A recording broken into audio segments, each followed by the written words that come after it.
46 میں آ کر شیعوں کی حکومت کو ختم کیا طغرل بیگ سلجوقی نے۔ سلجوق مسلمان ہوئے تھے محمود غزنوی کے دور میں، سلجوق ان کے بڑے کا نام تھا۔ تو ایک دفعہ محمود غزنوی نے سلجوق سے پوچھا اگر مجھے تیری مدد کی ضرورت ہو تو کتنے آدمی پیش کر سکتے؟ تو اس نے ایک تیر دیا کہ یہ ایک تیر ہے میرا، کسی کو یہ تیر بھیج کر میرے علاقے میں بھیج دو تو چند گھنٹوں میں 1,00,000 تلواریں تیرا پہرا دینے کے لیے تیار ہوں، میرے پاس اتنی طاقت ہے۔ تو یہ سلجوق کی نسل میں تھا طغرل بیگ۔ اللہ تعالیٰ نے جب عرب زوال کا شکار ہو گئے، ذوف کا شکار ہو گئے، جیسے بڑھاپے کا کوئی علاج نہیں، جب قوموں پہ زوال آتا ہے تو اس کا بھی کوئی علاج نہیں، پھر اور قوم کو جگہ ملتی ہے۔ جیسے بڑھاپا ایک فرد پہ آتا ہے، ایسے بڑھاپا قوم پہ آتا ہے۔ قوم کا بڑھاپا جوانی میں نہیں لوٹ سکتا، جیسے فرد کا بڑھاپا جوانی کی طرف نہیں لوٹ سکتا، قوم کا بڑھاپا جوانی کی طرف نہیں لوٹ سکتا، کوئی علاج نہیں، نئی نسل کا آنا ہی علاج۔ تو عرب دھل چکے تھے، 600 سال بہت ہوتے ہیں حکومت کو، اپنی صفات گم کر چکے تھے، اب نئے خون کی ضرورت تھی۔ طغرل بیگ پہلا شخص تھا جس نے آ کر اہل سنت والجماعت کو استحکام بخشا، شیعوں کی حکومت کو ختم کیا، بغداد سے، شام سے، سارے علاقوں سے۔ صلاح الدین ایوبی نے اسماعیلی شیعہ کی حکومت کو ختم کیا، مصر۔ العاضد ان کا آخری خلیفہ تھا۔ صلاح الدین ایوبی نور الدین زنگی رحمۃ اللہ علیہ کا پروردہ تھا، اس کا دوست تھا، اس کے دوست بھی تھا، بچہ بھی تھا اس کے سامنے، زیادہ لکھنے پڑھنے کا شوق تھا۔ پھر اللہ تعالیٰ نے اس سے کام لیا اور اس کو مصر کا گورنر بنا کے بھیجا، مصر کی مدد کے لیے بھیجا۔ تو وہاں اس نے صلاح الدین ایوبی نے وہاں ختم کیا، طغرل بیگ نے یہاں ختم کیا۔ تو پھر سلجوق جو تھے نا، یہ اقتدار تھے، ادھر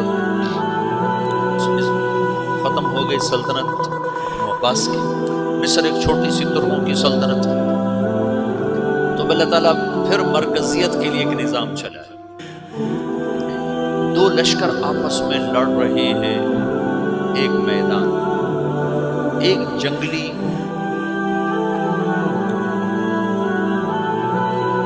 بدوؤں کا قافلہ، جنگل کے لوگ اپنے قبیلے کو لے کر، ایک جنگلی قبیلہ اپنے سردار کے ساتھ نقل مکانی کر رہا ہے ایک جگہ سے دوسری جگہ۔ اللہ کا نظام کہ یہ لوگ چلتے اس وادی میں پہنچ گئے جہاں جنگ ہو رہی ہے، دو لشکر آپس میں لڑ رہے ہیں۔ جب یہ وہاں پہنچتے ہیں تو ایک لشکر کے قدم اکھڑ رہے ہیں اور دوسرا غالب آ رہا ہے۔ ان کو نہیں پتا شکست کھانے والے کون ہیں اور فتح پانے والے کون ہیں، ان کو نہیں پتا۔ اس جنگلی قبیلے کے سردار کا نام بھی طغرل ہے، طغرل۔ تو یہ سردار کہتا ہے جو شکست کھا رہے ہیں ان کی مدد کرو، کچھ پتہ نہیں کون، کہتا جو شکست کھا رہے ہیں ان کی مدد کرو۔ تو 400 وحشی جنگلیوں نے فاتح لشکر کے پیچھے حملہ کر دیا۔ تو یہ کافی ہوتا تو 400 دوڑ جب تلواریں پڑی تو چند لمحوں میں نقشہ بدل گیا، بھاگنے والے جم گئے اور جمنے والے بھاگ پڑے۔ جب جنگ ختم ہوئی تو شکست خوردہ لشکر کے بادشاہ نے ان کو بلایا، سے پوچھتا ہے مجھے جانتے ہو میں کون ہوں؟ کہا نہیں۔ کہا تو تم نے میری مدد کیوں؟ کہا انسانی ہمدردی کی وجہ سے، تمہیں شکست ہو رہی تھی اس لیے تمہاری مدد کی۔ اور اس نے اپنا تعارف کرایا، میں ہوں سلیمان سلجوقی، ترکی کا بادشاہ، مسلمانوں کا لشکر تھا اور تاتاریوں سے شکست کھا رہا تھا، تاتاری فتح پا رہے تھے، مسلمان شکست کھا رہے تھے۔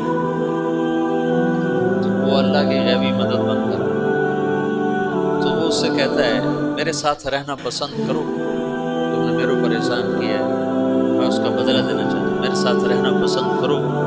میں نے کہا کر لوں گا۔ تو اس نے اس کو لے کر ترکی آیا، اور استنبول اس وقت روم کی حکومت میں تھا، اس سے فتح کیا اس تغرل کے آگے چوتھے پانچویں پڑپوتے محمد فاتح نے۔ تو یہ استنبول ہے، یہ ترکی ہے، بیچ میں ایک چھوٹا سمندر ہے، یہاں ایک جاگیر ہے۔ تو سلطان سلیمان کہتا ہے یہ جاگیر تجھے وقف ہے، ادھر سے رومی مجھے تنگ کرتے ہیں حملے کر کر کے، تو میرا دفاع کرتے رہنا، یہ جاگیر تیری۔ اس جاگیر پہ اس نے اپنے قافلے کو آباد کر دیا، اپنے قبیلے کو، اور ایک چھوٹی سی حکومت بنا لی، جو ایک صوبہ سمجھو سلمان سلجوقی کا وہ ایک چھوٹا سا صوبہ۔ وہاں جب یہ رہ پڑا تو پھر یہ ایک شیخ کے بیعت ہوتا ہے، اور شیخ طریقت ان کے یہاں یہ بیعت ہونے جاتا ہے، وہ اس کو رات اپنے پاس ٹھہراتا ہے، تو ایک کمرے میں ان کو ان کا خادم ٹھہراتا ہے۔